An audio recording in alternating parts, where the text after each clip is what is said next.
Hello, and welcome to this episode of the Spiritual Handyman Internet TV show.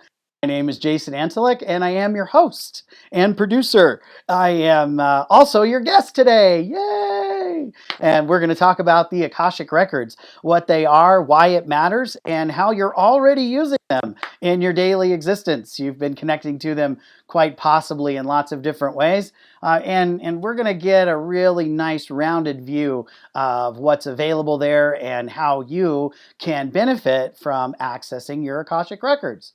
So, I do want to take a second and remind everybody that the Spiritual Handyman launches a fresh brand new show every Thursday at 10 a.m. Mountain Standard Time on YouTube. We are also available on Facebook, Instagram, and now on Spotify. Yay! If you want to listen to the podcast, you can absolutely do that through Spotify just by searching The Spiritual Handyman. And it's a great way to get connected and listen on the go. So please take an opportunity to like, share, and comment and be a part of the community and let people know that you like the material or connect with the guests that we have. We have so many amazing shows. It really does help when you like, comment, and share. And the shows are all free. So nothing to lose there. An opportunity for you to give some other people a chance to enjoy some spiritual tools. So, today we are talking about my favorite subject, the Akashic Records. And my journey to discovering and reading in and spending time in the Akashic Records was very much a part of a journey after a motor vehicle collision. I was struggling with the symptoms and the migraines and mood swings and much more from the collision because I came away with a traumatic brain injury. And if you've ever suffered a concussion, you know there's a couple of different kinds. There's the one where you go back in the third quarter of the game, lucky you. And then there's the one where you come back next season, hopefully. And mine was the second variety.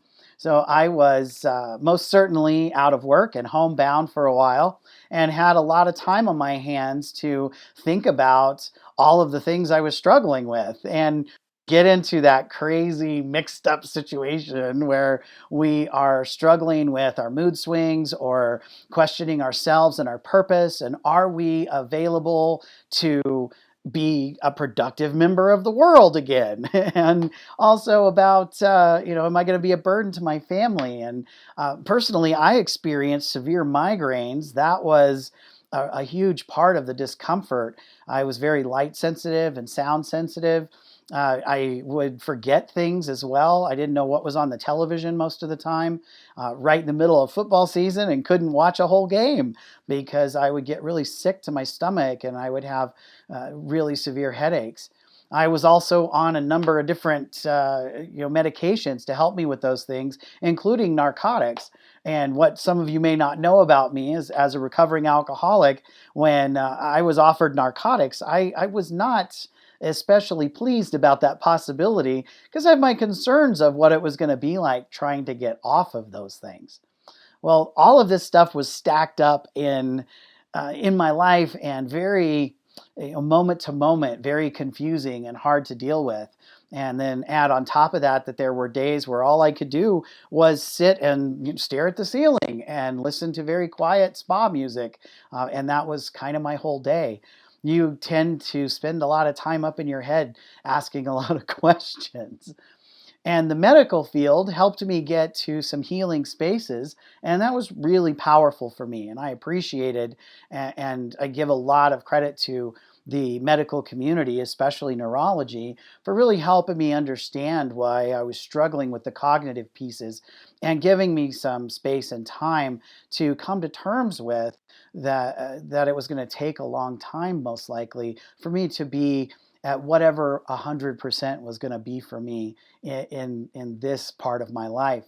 I most immediately noticed that I struggled with everyday things, not just the mood swings, but things as simple as tying my shoes or understanding a conversation or knowing why I went into a room or we all struggle with these things on some level, but they were really intense for me. And this stack of new things was very different. So I continued to look for answers and outside of the medical field, looking for alternatives. And I found Reiki, which was really powerful and helped me in the moment. Acupuncture was very successful for me. It was something I hadn't experienced a lot of, but it did put me in a place where I had a much more continuous flow. I could feel that my body was starting to respond and things were coming back into alignment, even if it was just a little at a time. When you're in extremes, it is often very comforting to even have a little bit of alignment return.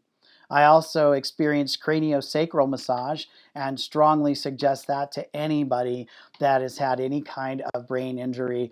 It really is powerful and it does help you kind of reboot the brain and the nervous system and get things flowing once again. And eventually, I got Botox injections, and that really did help a lot with my migraines.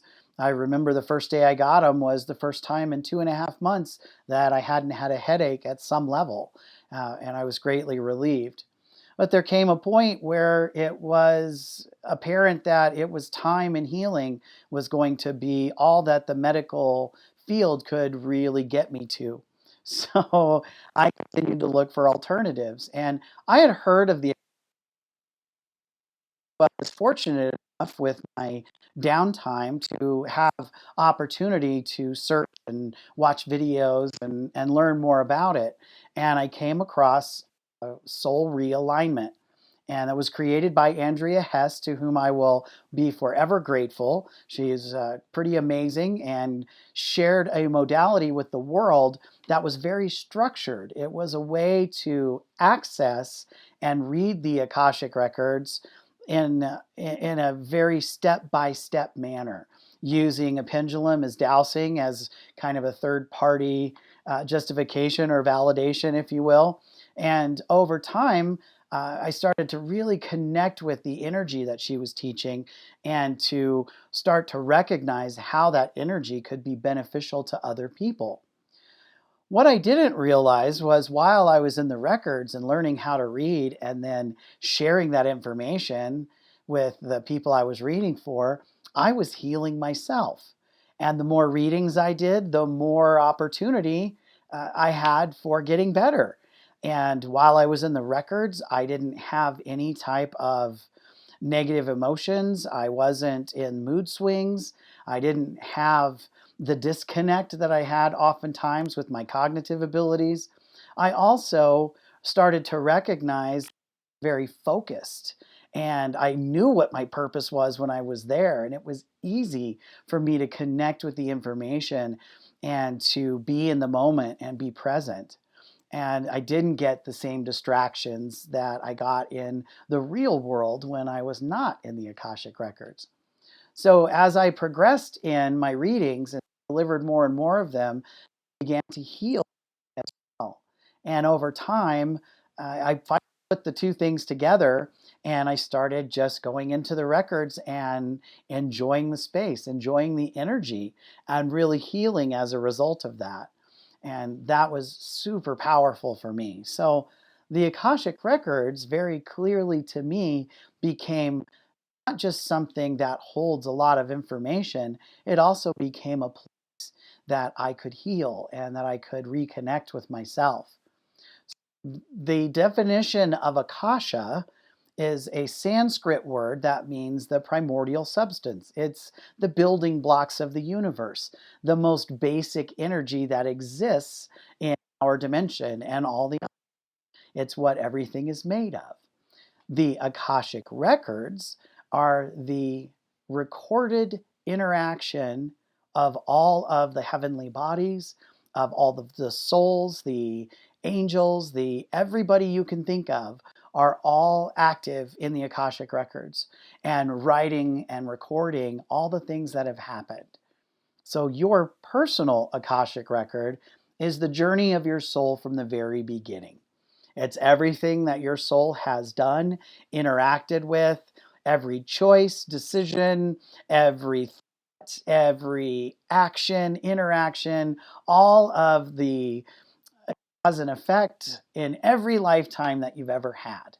So if you think about what's available just in this lifetime, and then you multiply that by the hundreds or even thousands of possible lives, that's quite a bit of information.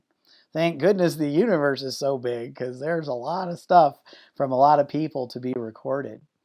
And the beauty of your personal record is that it has all of that stuff that you can access.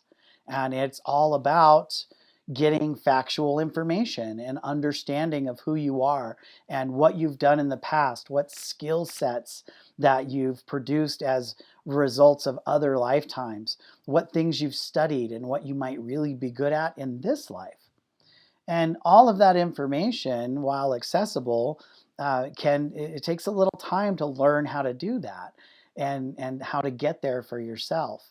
The benefit of that is you can really get dimension to who you are and a deeper understanding of how you operate and what you're about. I work a lot with soul level understanding and soul level energy, and that is the window to superpowers. That is the understanding of what it's like to be in our brilliance and how we can use that information to make our lives easier. Superpowers are pretty handy, and we all have them. So one person might be working with unconditional love while another is working with truth, or someone else with compassion, or another with wisdom, or maybe a combination of those things. And knowing who you are at soul level allows you to release yourself from the need to understand your purpose. And I don't mean we don't have one. It's just that our society and our spiritual journey often has a misconception attached to it that we're here for this very specific thing and I can't figure out what it is. And the truth is that we're often here to do a number of different things. There are people that are here to do something very specific, and they have that aspect to their incarnation, but they also become very consumed by it. And I don't know about you, but I enjoy this planet and I like doing different things.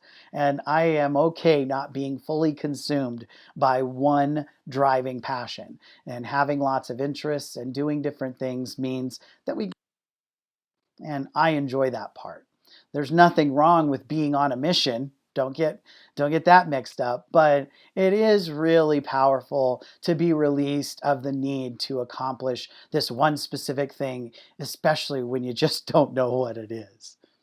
Now, in your Akashic record are also a lot of other possibilities. Your soul book, or your temple, or your personal Akashic room. These are places that are all about you. These are the places where you can learn about you.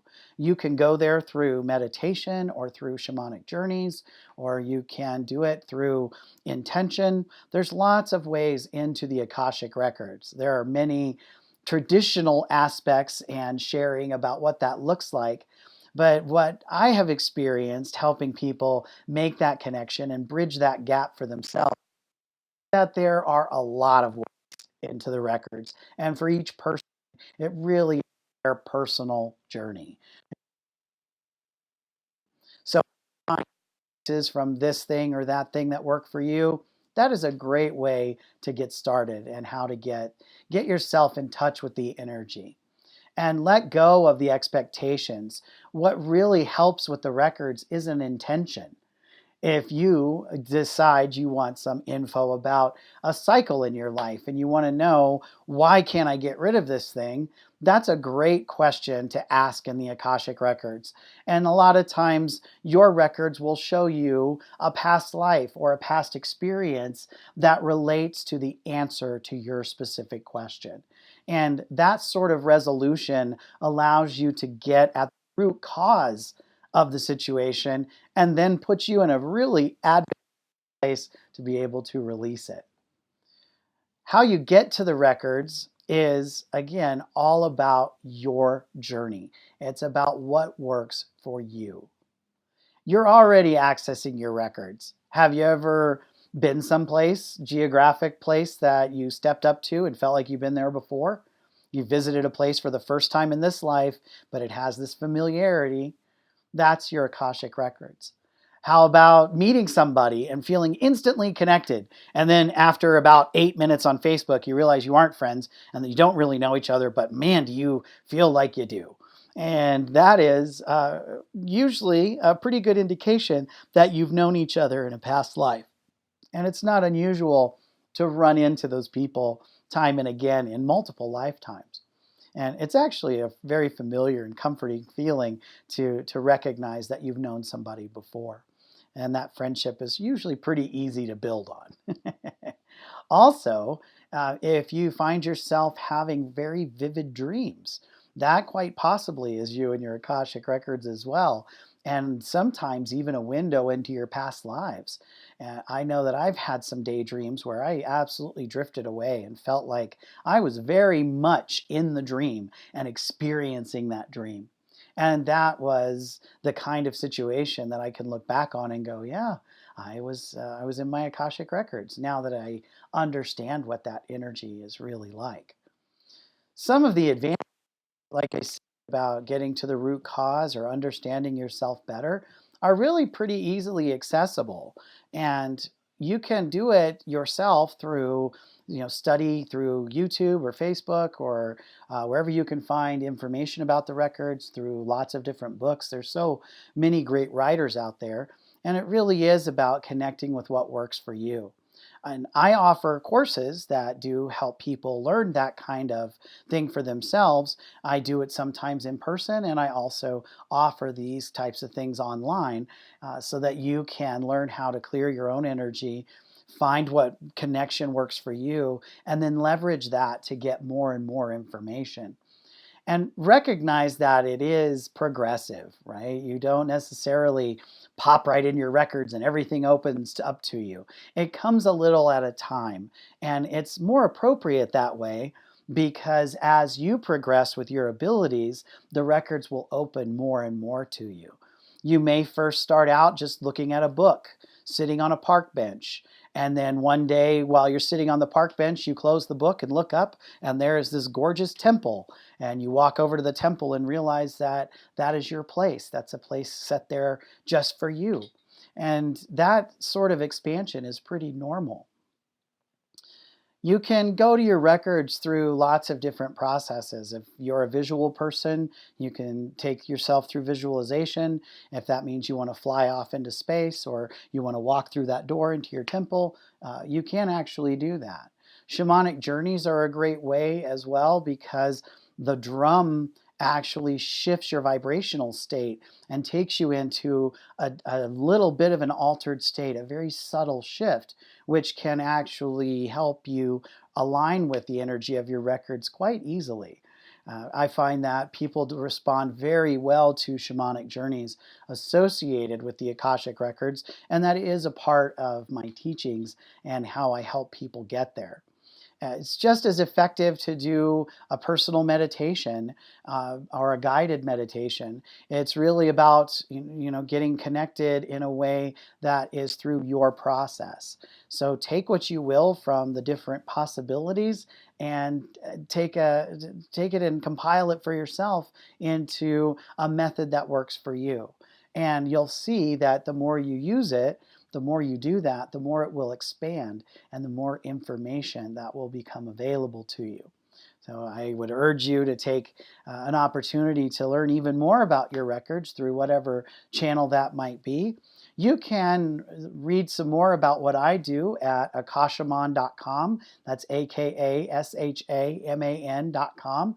And there are sessions there and packages and links to my classes and my workshops so that if you want to try out a simple meditation or you want to do a whole course, those things are accessible and available to you. So that's a great place to start. You can also, like I said, check out some other authors. If reading is what works for you or guided meditations and you prefer a woman's voice, those details are important. So, take the plunge, take the opportunity to learn about it in whatever way reflects what you feel will be the most beneficial to you. And know that you don't actually just leave your body. You don't go off into another dimension and disappear. It doesn't really work that way. Plus, it wouldn't be very helpful to not be conscious when you're asking questions about you, because you can't bring that information back with you if you don't remember it. And falling asleep, you needed a nap, it's okay. But when you are in your records, the things that you will most certainly connect with are love and wisdom. Those two pieces are always active, they are always there. If you find yourself questioning or wondering, that's probably your conscious mind. If you find yourself in a place where love and wisdom are not present, that is most likely not the Akashic Records. So that is a clear indication that another process may be the one that works for you. Now, I hope you have learned a little bit about the records and what they're all about, and how you can inspire yourself and why you would want to go there and access your personal information. If you are looking to get right to it and understand yourself at a soul level, you can reach out to me through my website or at I am Akashaman. I am at akashaman.com, and that will allow you to reach out to me through email. And I also offer a 15-minute free consultation. It's a chance to connect and talk about what your goals are about and what readings or what direct access might be the best method for you. So if you have questions and I can help you, I'm happy to do that. But I hope this has inspired you to at least continue your interest in the records and to find what works for you. So thanks for watching. We appreciate you here at the Spiritual Handyman community. Take a moment to like, share, and comment, and get involved in the community and spread the word. The Spiritual Handyman is all about putting spiritual tools into the hands that need them, and we will see you in the next episode.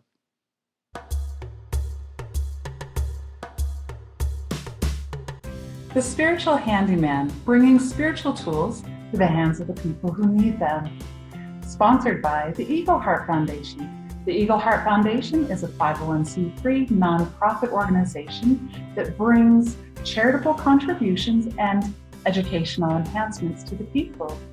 So how can you be a part of the Spiritual Handyman and the Eagle Heart Foundation? The Triple Win Situation. This book was written by Granddaughter Crow, and half of the proceeds go to the Eagle Heart Foundation, which in turn sponsors the Spiritual Handyman. How to get one? It's on Amazon and Kindle for only $9.99. So we are here to bring tools to you. Thank you so much, Spiritual Handyman. We believe in what you do.